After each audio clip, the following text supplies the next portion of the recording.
Hello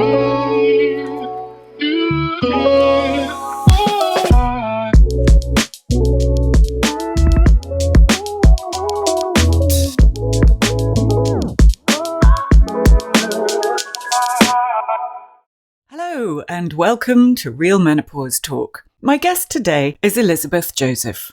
If you've ever wondered what tapping, taping, fart pyjamas, fart filtering technology or period pants have to offer the perimenopausal woman, or even wondered what they are, look no further. Elizabeth is a self-proclaimed menopause guinea pig who stumbled into perimenopause, which has led her on a great voyage of discovery. We met up so I could learn more. Elizabeth, very lovely to meet you. Would you like to tell everybody a little bit about your background and about yourself to begin with? So my name is Elizabeth Joseph, and wow, my background. So until fairly recently, I would describe myself as a stay-at-home mum, which to be fair, I would still describe myself as, but thanks to accidentally stumbling into perimenopause, my life has kind of gone off in a different direction. I've had a bit of a midlife reinvention, and I would now say that I'm a stay-at-home mum, and tentatively, I would say I'm a writer. Yeah. That's very exciting, and I can't wait to hear a little bit more about it. Whereabouts are you based? So I'm in the northeast of England, so up near Newcastle. At the moment, I'm living out in the countryside, which if anyone follows me on Instagram will realise was a huge mistake, and we're trying to rectify that and get back to the city as soon as possible. But yes, we're out in the wilds of Northumberland at the moment. How did the mistake happen? Because moving house is quite a big deal. It's funny, and it will eventually, when I've calmed down, make an excellent second book. It's a classic, I would say, midlife crisis, to be honest. It was a very conscious decision to move out into the country, live the good life, get lots of exercise, grow our own fruit and vegetables, be very healthy. And I've put on 10 pounds. My husband is incredibly close to a nervous breakdown, and it is everything that it isn't anything that we thought it would be. We drive past the huge moor in the city centre of Newcastle every morning to drop the kids off at school. And that was the moor that we used to walk around every morning and get a 3-mile walk. Now we do no exercise because we spend most of the time in the car. So it's gone from the good life to some kind of nightmare of paradise lost, I think. Oh, you poor things. Have you always been a city dweller? Yes, and always thought that the country was for me. Absolutely, always positive. But it's really interesting because, we make mistakes. If you're not brave enough to give it a go, you never move, you never shift. But we would have spent our whole lives thinking this is where we wanted to retire.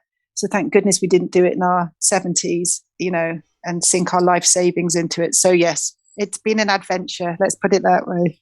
I think it's a brilliant way of looking at it. So you said that you've stumbled across perimenopause. How did that happen? I was thinking about this. I think I was mid-40s or maybe slightly earlier than mid-40s. And it's the classic. I've spoken to lots of women since and heard similar stories.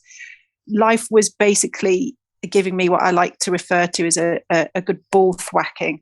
Everything that could go wrong was going wrong. We're often at that age, the sandwich generation of younger kids, older parents, loads of responsibilities. Some or all of that can be true for a lot of women in their mid-40s. But my husband had lost his job. I'd lost my job. A close friend had died suddenly. My mum got breast cancer. And life was just, as I say, give me a jolly good ball thwacking. And I thought that all my physical and emotional kind of symptoms, feelings were just a reaction to that. Mm-hmm. I've lived a fairly blessed life up until that point. And, it was just kind of the shock of it all. But it wasn't every single one was a perimenopause symptom. I had never even heard of the word perimenopause. Okay, so I'm 50 now. That's only 5 years ago. I didn't know it existed at all. So I thought my aches and pains, which got to the point that I thought I had an autoimmune disease, my levels of anxiety, it's a complete feeling of the futility of it all, inability to sleep, the symptoms are endless. I just assumed was that. But then when my period started to go crazy, but that was a good 2 years in. It was a good 2 years of being completely clueless. And then my period started to go bonkers. However, not bonkers in the way I thought they would, as in further apart and just finally stop. They got much closer together and much heavier. Then I started, Googling and came up with the word perimenopause, at which point felt white hot rage that nobody had warned me. It is bizarre that I had very similar and was going through a very stressful time. My mum had cancer and I put it all down to stress because stress can influence your periods. But I was peak age as well and wasn't joining the dots at all. Yeah. This is good that more people are becoming aware of it. Yeah. But it is... and talking about it. Yes, it is really important that we get all the symptoms known so that people can at least investigate it, because maybe it isn't perimenopause, but maybe it is. Yes, that's a very good point. Absolutely. Yeah. Yeah. So you had no expectations around it because you didn't even know it existed. What happened next once you found out that it was perimenopause that you were beginning to experience? Well, like I say, to be honest, complete rage. Because during those 2 years, I'd been to the doctor repeatedly. I'd been to, you name it, physiotherapist, chiropractor, musculoskeletal specialist, rheumatologist, a whole myriad of kind of healthcare professionals. And it was just kind of a white hot rage that all through my life, I've been advised and supported by women. And also, let's be honest, advised whether I wanted to be or not. So you go through pregnancy, obviously not everyone goes through pregnancy and childbirth, but those of us who do, everyone's got an opinion. Everyone's got something to tell you about their experience. You are fully informed. And that goes right through, picking your kids up from school and people, giving you their two pennyworth. So it was just how on earth, did no doctor know the signs of perimenopause? And did, no other woman talk to me? So that's when I decided, right, I'm going to take matters into my own hands and I am going to find different ways to navigate this, delightful period of time. And what are those ways that you have discovered or are currently discovering? So absolutely, like numerous. I've tried all sorts of stuff. So before I went on Instagram, I joined Instagram January last year. Before that, I decided just to have some fun and try a whole load of different natural remedies. And the plan was to write them all down in a kind of, not quite tongue in cheek, but, not terribly serious or alarming little guidebook. And then when I went on Instagram, I got quite a lot of followers quite quickly and a lot of women who were saying, well, why don't you try this therapy? Why don't you try this supplement? So I've tried, goodness me, tapping, taping, so taping my mouth shut at night in bed, tapping the different meridian acupuncture points. I've tried, oh my gosh, you name it. Fart filtering technology I've tried fart pajamas and fart pants. Because digestion is very much linked to perimenopause and you can get terrible wind. I have on my Instagram account a lovely picture of me modeling fart pajamas, period pants, womb massage, guided reflexology, rapid transformational therapy, cacao ceremonies. Literally, the list is endless. And I've just had so much fun, to be perfectly honest. I've missed the fart pants on Instagram, so I'm going to have to yes, very early on. That. And taping. There's a picture of me. Yes, so mouth taping, I could not get on with at all. But the idea is that you just put a little bit of micropore tape over your mouth so that you can only breathe through your nose. And those who swear by it say that, they sleep deeper, longer. They don't need to get up to go to the toilet. They feel less dehydrated. They've seen an improvement even in the kind of collagen in their skin in their face. I could not get on with it at all. My husband said the first night I did it, I was doing kind of mad moaning as if I had some kind of gag on my mouth. Another night, my son came in because he'd had a nightmare and got even more terrified with his mother. So there's been plenty that I haven't got on with, but the really cool thing is Instagram was completely new to me and I didn't really understand how it worked, but from the start I've made sure that I will not take any kind of money or commission to promote anyone or anything, which allows me, without being unkind, which I never would, to be completely honest about everything that I've tried. And also I'm an expert in nothing other than my own experience. which gives me, the freedom to really, I tried hormone yoga therapy, which I could not get on with at all. And I was able to be honest about it because it's fascinating. It's absolutely fascinating. HYT, it's worth looking up, but it's sort of very energetic yoga with something called Bastrika breathing, which is very hyperventilating-y. And I don't quite understand, but you're supposed to kind of sort your hormones out that way. I don't really understand it at all, but I could not get on with it at all. And after I got over the initial kind of feeling guilty that I ought to, because the nice lady, gave me her time for free, I was able to go, look, it's not for me, but it might be for someone else, or it might just not be for me now. But what it's meant, curiously, with the whole thing is that I feel a bit more in control of the whole situation. So I stumbled in clueless, but now, for example, burning mouth syndrome, when you get sort of dried out tongue and your mouth feels like it's on fire, I went looking for solutions, and one thing I read suggested putting a few drops of Tabasco in a teaspoon of water and sloshing it around your mouth. So I'm like, brilliant, I need to get burning mouth again. I haven't had it for ages. When am I going to get burning mouth again? I need to try out this Tabasco so I can do a post about it. Rather than, oh God, here we go again. The same with hot flushes. It was suggested to try kind of deep breathing and a kind of hypnotherapy exercises with hot flushes. So I'm desperate to get hot flushes again to try it out. And it's just, all it does is slightly reframe the whole experience to something that, you possibly feel a bit more in control of and, dare I say it, have a bit of fun with. Using yourself as an experiment, but fun. Yeah. I'm not convinced by the Tabasco idea it works. Currently. It works. It does. It works, yeah. It's got something in it called, I'll probably say it wrong, capsaicin, which is a natural analgesic. It's the stuff that you get in heat patches. Right. And so you're fighting fire with fire. It's amazing. It hurts more when you first do it. You kind of think, am I losing my mind? But, well, I only have the evidence of me trying it, and it does work. It's amazing. You have to do it a couple of times, 3 or 4 times a day for a couple of days, and then it just goes. But I guess the thing is with all of it, is the same way as we went through puberty and some of us went through pregnancy, we didn't all have the same experience. And we didn't find the same things that worked. One thing works for one woman, one thing works for a different. For example, frozen shoulder seems to be something that lots of women are getting. No one's saying it's perimenopausal. There seems to be. And, some people, it was an osteopath. Some people, they tried, chiropractor. Other people just massage. But at least if we're all talking about it, it's not hidden. We're not going to stumble in.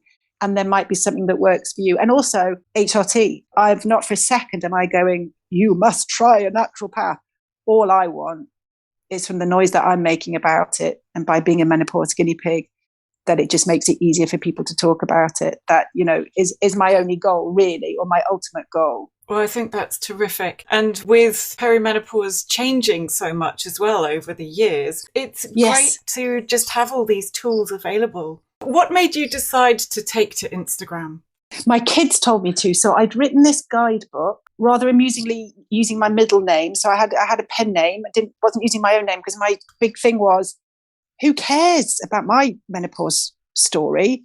I wanted it to be like a guidebook. You go and look around Florence or wherever, and you don't care who cares who wrote the guidebook? I just want to know where to go and, how I get there, and I'll see what I think of it.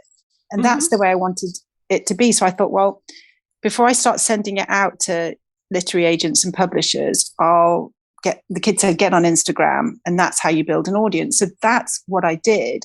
Very much, again, hiding behind a pen name. I didn't put my photograph on. I used only stock images. And I didn't talk about myself at all. And then for anyone who follows me now will see that is no longer the case. And, it kind of got to the point where I was standing in the back alley behind my house in a pair of period pants, in a photograph next to a motorbike, and then somehow managed to talk myself into an ad campaign for the company Wucker, who make the period pants. And I took part in a huge advertising campaign. So bit by bit by bit, which is absolutely fascinating because that is what also happens during these years, or can happen. I had a kind of midlife reinvention, a kind of, moving from those feelings of wanting to be invisible or feeling like you're becoming invisible to actually, and I laughed when I first read this phrase, but I get it now, to actually stepping into my own power. And I can feel that. I can genuinely feel that. I remember when I first joined Instagram, oh God, reading these posts about it's going to be the best time of your life. This is where you let go of what doesn't serve you and you can become the woman you were always meant to be. And I quite literally swore at these posts. Are you kidding me? I am going through hell. But I get it now, and I can see, as cheesy as it sounds, I can see the journey that I've taken from when I joined Instagram to now. I think one of my most recent posts was about the fact that I've just been signed up by a modeling agency at the age of 50. And I ain't no model, 5'6.5", decent sized bum on me, which apparently is in these days though. It has been an absolute revelation. It's been incredible. It has been absolutely incredible.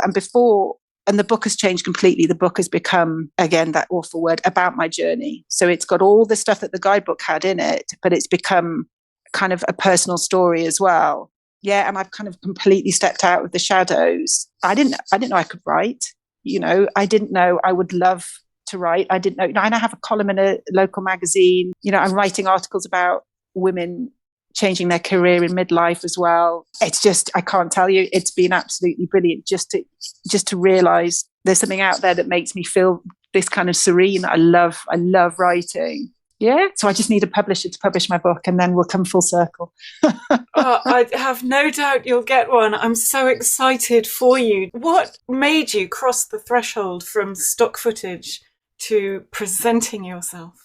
There was an awful lot of stuff that I realized, as I was going through this kind of this change that happens. I think you and I were talking before about a post I did about, having a seismic wobble and feeling like I was in, my perimenopausal cocoon, and I was going to come out as this, great big chuffing butterfly. But I think when you're in your cocoon and you're looking at yourself, I kind of realized a lot of behaviors that I didn't particularly like about myself, and that I'd sort of stepped away from the company of women, shall we say, because I felt they weren't very truthful about what happens. And I'd stepped back, and I had this moment where I volunteered to do COVID testing at my kids' new school. And I started chatting to all these women, and I just started listening to their stories and told them what I was doing. And they wanted to know more and more. And they had questions about hot flushes, and they had questions about this. And they were interested in not just what I was telling them, but about what I was doing as well. And I also got feedback from a publisher about the book and said, we don't want a faceless guidebook. And this lady was following me on Instagram. This publisher said, tell your story, tell us what's happening with you. And it just kind of snowballed from there. And then I found that I very much like talking about myself. I am indeed my own favourite subject.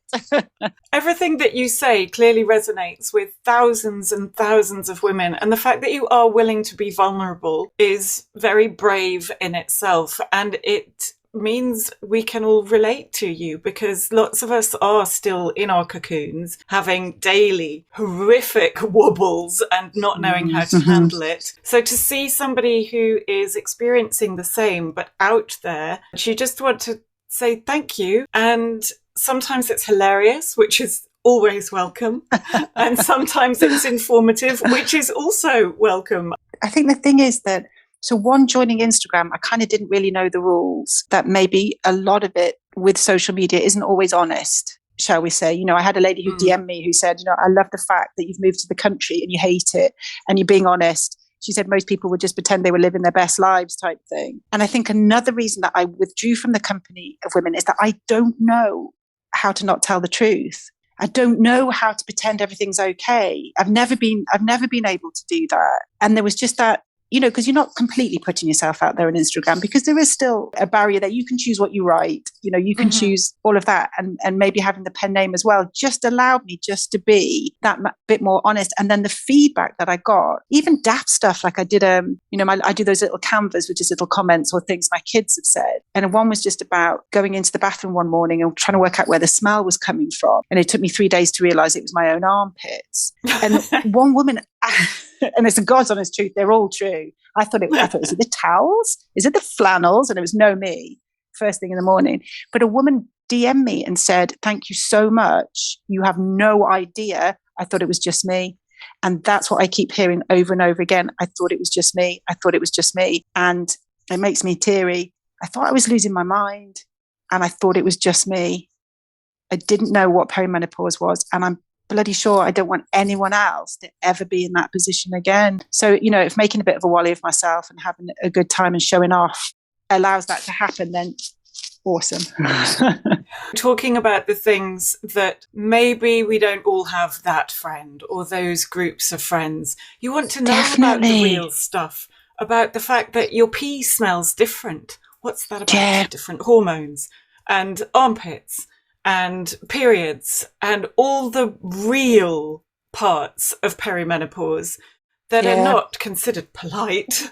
And maybe you don't go up to somebody who you don't know on the school run and have a chat about it directly. But knowing that there are people there who you can just say, oh, I've had this. How about you? It's enormously refreshing. Yeah, definitely. Definitely. And it's definitely starting to change without question. I think more and more people are becoming aware of it.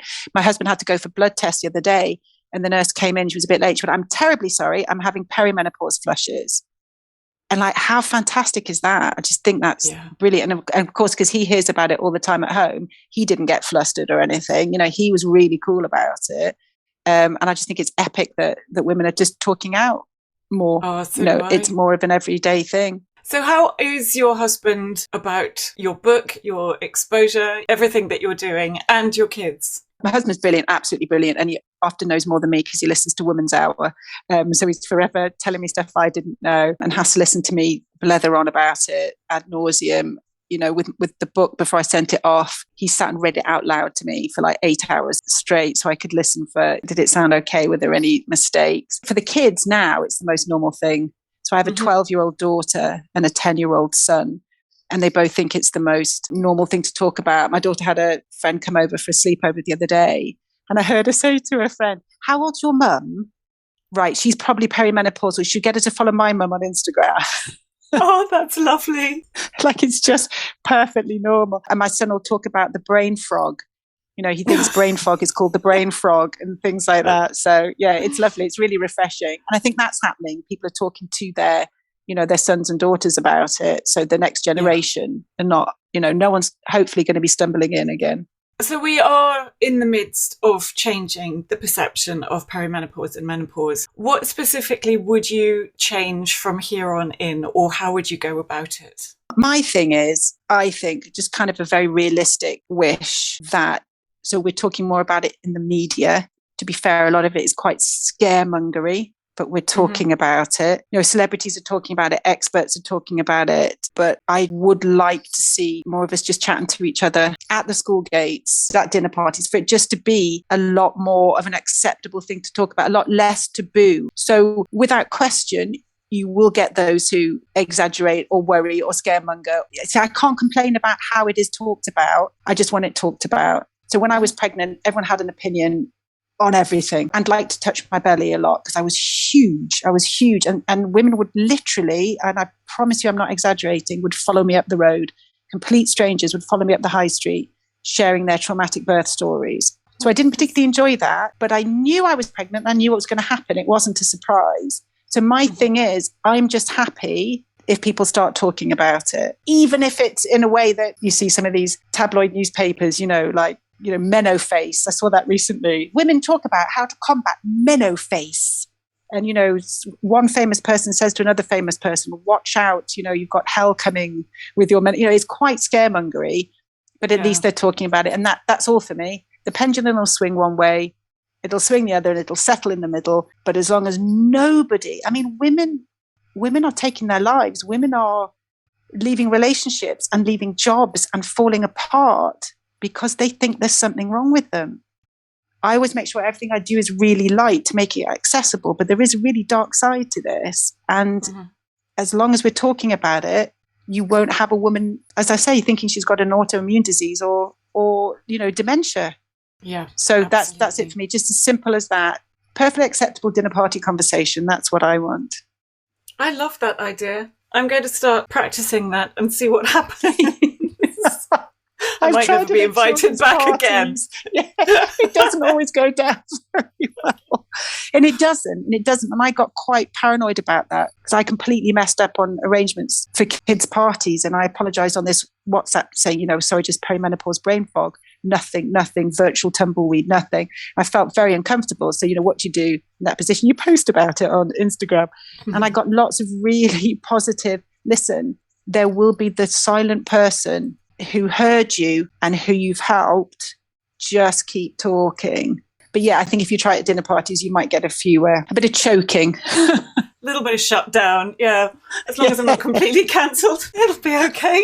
Keep on trying. When you emerge, you already have emerged as a great big chuffing butterfly, which I loved your expression so much. What are you going to plan to do in this form? I think when I get my publishing deal and get the book published, I think that will take it full circle, if that makes sense. But to be honest, the great big chuffing butterfly coming out of my perimenopausal cocoon, that's happening in a way I hadn't really expected. And again, in a way that, I was shouting at all those initial Instagram posts. You can spend your life thinking I should be more this and I should be less this and I should be and why aren't I? And this whole stepping into your power and becoming the woman you were always meant to be, for me, that has been the very simple but extraordinarily difficult step of deciding I like myself, which has been incredible and actually really difficult, here comes that word again, journey to get to. But it has been a complete revelation.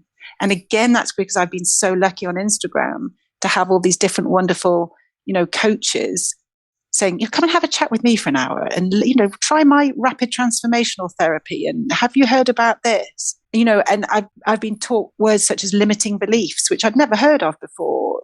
These phrases that you say to yourself, I'm weak, I'm not resilient enough, I'm not robust enough, I give in to myself too much. And I just accepted those as true. Some I told myself and some I've been told as a kid. And you're suddenly going, no, I'm not. No, I'm not. Asking for help is a strength. Resting is actually rebellion. And I'm the rebellious type. It's looking after yourself and it's suddenly realizing that actually you don't need to look outside of yourself for strength. You're actually really quite strong. And that has been, now if I was listening to myself a year ago, I would have gone, oh, shut up, love. What are you talking about? But that's been the biggest thing. That's been, even horror of all horrors, with my book to never see the light of day, the whole process has been an absolute revelation. Yeah. Have you got any one pearl of wisdom for somebody who is trying to like themselves? Oh, that's very difficult. To be honest, that's very difficult because it has really genuinely felt like a process. You can't just, you can say to someone, oh, come on, you're lovely. What's wrong with you? Stop having a go at yourself. You can't shift. You can't shift out of that, especially if you've been doing it for years. And, all these studies about, your neural pathways and how, you have wired your brain to believe all of this stuff. I think the God's honest truth is you can't always necessarily do it on your own. And I would not necessarily, well, in fact, I'm pretty damn sure I never would have reached out to any kind of coach to support or help me in that way, or even friends. But because I've been able to do it through Instagram, I've realized if you can find someone who's the real deal, who really knows what they're talking about, it's definitely worth investing in. It really is. Because for all it's actually very, very simple, it's quite hard to get there by yourself. It's like mindfulness. I used to think mindfulness was hilarious, boof. And actually, if you can make yourself do it, it's life-changing. But it's really difficult to make yourself do it. So I think that's a really difficult question. And I think it's different for each woman. But I do believe that, and as people know, I'm not selling anything. But I think now is the time to invest in yourself, in self-care, in looking after yourself, in all the different ways of activating your parasympathetic nervous system, whether that is going for acupuncture or cranial osteopathy or going cold water swimming, or turning the shower to cold at the end of your shower. Just try out some stuff that is basically, as wacky as it may seem, all of it is just self-care. It's looking after yourself. So put yourself first and invest in yourself, I think, is my woolly answer to that question. If you have felt invisible, you can shift yourself out of that. They talk about orcas. Orcas are, once they're past their reproductive years, they actually, menopausal orcas, they lead their pods. They do become bolder and braver. And I think, and I hope that my book is, I'm so honest and quite painfully honest in places that you can read it and go, well, bloody hell, if she can do it, I can do it. You know, I'm not selling a fib. I'm not cold water swimming naked, you know, and then making myself an anti-inflammatory breakfast and, you know, writing my truth. It's messy and I get stuff wrong and I learn as I go along. So that is my hope, that, you know, one, we're talking about perimenopause, and two, from my book, women don't feel that maybe in middle age they're just expected to slip silently into the shadows. Absolutely not. Now's the time to lead your pod, if that's what you want to do. Or maybe think about that career change you've always fancied. Or I think it's middle-aged women are not portrayed in a positive light, not seen as role models. And I think that's all going to start to change as well. Yes, it needs to. Definitely. Elizabeth, wonderful. Thank you again so much for your time. You've been absolutely gorgeous. And you too. Thank you. You take care. Thanks. Take care. Thanks. Bye. Bye. You can find Elizabeth on Instagram under @ElizabethJosephNavigating. I will put the details in the show notes. Get in touch and tell us what you're enjoying about Real Menopause Talk, what you don't like, what would you like more of. Send me a DM or email me, hattie@realmenopausetalk.com. I would love to hear from you. Thank you for listening. I look forward to seeing you in the next episode.